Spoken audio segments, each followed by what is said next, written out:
Allahumma salli wa sallim ala sayyidina wa habibina. Kita harus terdepu bahawa dalam syariat, dalam agama kitanya, Allah gebi keistimewaan karena dengan berkat Nabi Muhammad, le Allah gelipat ganda amal-amal kebaikan. Le tak dalam agama syariat Nabi Muhammad, amal ibadat gebi balasan li Allah, kan balasan dari amal yang tak pubut, tapi balasan dari amal yang lain. Contoh ji hadir majlis ilmu, mungkin dia tak hadis anda perlu dah baca satu persatu yang menyebutkan bahawa hadir majlis ilmu Allah beri ganjaran sama lagi atas sembahyang 3 rakaat, sama lagi hadir jenazah 3 bedro, sama lagi ada kunjung orang sakit 3 bedro orang sakit. Yang hadir majlis ilmu. Jadi amal ibadat yang dah puput, amal ibadat berupa duduk datang ke masjid, duduk mendengar apa yang disampaikan oleh orang yang menyampaikan ilmu, tapi Allah gebi ganjaran lagi ada sembahyang 3 rakaat. Sama ada sembahyang 3 rakaat tak hadir jenazah 3 bero, hantip ada naga tempatan tak hadir, hana orang meninggal 3 bero. Kecuali miona musibah-musibah raya. Kayak kunjung orang sakit 3 bero. Nya bukit rata tu ulam na 3 bero. Katajak binar mo sakit ilu mungkin maruna. Hantip batai sih. Tapi hadir majlis ilmu, sabar saah tak hadiri majlis ilmu, pahala yang gebila Allah, ganjaran luar biasa. Malah dalam tabu hadilah ilm, Nabi ni pegah, man kharaja fi talabil ilmi fahuwa fisabilillah hatta yarji'. Barang kata keluar rumah dengan niat mencari ilmu, maka orang tersebut sama seperti berperang pada jalan Allah. Tanya mu perang pada jalan Allah, resiko kematian. Tapi orang yang hadir majlis ilmu, ya ikut pengajian lagi malamnya, nah termasuk dalam risiko mati. Patna dalam sejarah selama udip urang-urang yang dengar tungkupulan bagi ikut ber mati. Ana, tapi urang perang ramai yang meninggal bab untuk ia hadiri peperangan walau mendapat pahala syahid. Tapi Allah dengan berkat Nabi Muhammad, urang hadir majlis ilmu gebi ganjaran sama lagi perang pada jalan Allah. Jadi luar biasa pahala yang Allah berikan kepada orang yang hadir majlis ilmu. Maka dalam sebuah hadis Nabi ni sebutkan ghanimatu majalisid dzikri, ghanimatu majalisid dzikri al-jannatu. Keuntungan daripada majlis zikir itu adalah ghanimah surga. Mampakan orang sibuk oi, ka barang tentu pasti yang namanya barang bernilai dan berharga, hana mandum orang bisa mendapatkan. Hana orang mandum bisa mendapatkan. Sebab orang yang memahami ilmu agama mau mengikuti kajian-kajian ilmu agama yang orang pilihan. Orang pilihan dari pilihan.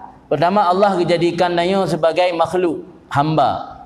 Kemudian dari hamba memandum Allah pilih menjadi hamba-hamba yang beriman. Hana memandum orang nak beriman. Orang berimannya adalah hamba pilihan. Dari oleh kepilih je ke orang beriman, kepilih lam untuk memahami agama. Maka dalam hadis Nabi ni sebutkan mayuridillahu bi khairan yufaqihu fid din. Orang yang iradah oleh Allah kebaikan kepada orang yang, Allah akan gebi pemahaman ilmu agama kepada orang tersebut. Tentu kita yang mantang awam, gebi pemahaman ilmu agama melalui jalur tak ikut pengajian, bergabung dengan majlis ilmu. Jadi orang yang hadir mengikuti majlis ilmu adalah manusia-manusia hamba-hamba pilihan Allah. Yang namanya hamba pilihan, pernah mandum hamba pilihan. Memandum pilihan, nama relay. Mesti mantap kampung pilih ke kecil. Hana rakyat le ke kecil mandum. Jadi yang namanya hamba pilihan tentu orang ni terbatas, hana memandum. Maka ji hanjak kehirun pakan dia dah berat pengajian orang hana ramai. Orang sat tapi ikut. Yang lain ngetim ya duduk kero buat kedai, ngetim habis-habis hotel kero yang atas hana bermanfaat. Karenanya adalah manusia-manusia pilihan. Katanya orang-orang kagak pilih oleh Allah, hana memandum orang Allah kepilih, tapi hanya Allah kepilih so yang Allah kehendaki. Mudah-mudahan kita termasuklah orang yang kehendak oleh Allah dijadikan manusia pilihan. Amin. Maka dia oleh Ibnu Hajar Al-Haytami disebut dalam salah sebuah tulisan ngayan, at-tafaqquhu fid din min alamati husnil khatimah. Memahami agama min alamati husnil khatimah, termasuk tanda mati dalam keadaan baik.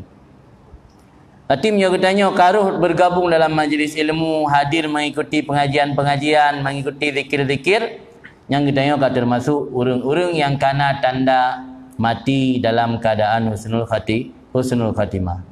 Maka lu rasa pengajian yang kagak adakan lagi nyobek sagai-sagai getanyo tapakat tu kahan ta dukung sepenuhnya be sampai na program pakat tu kananyo ladang untuk beramal.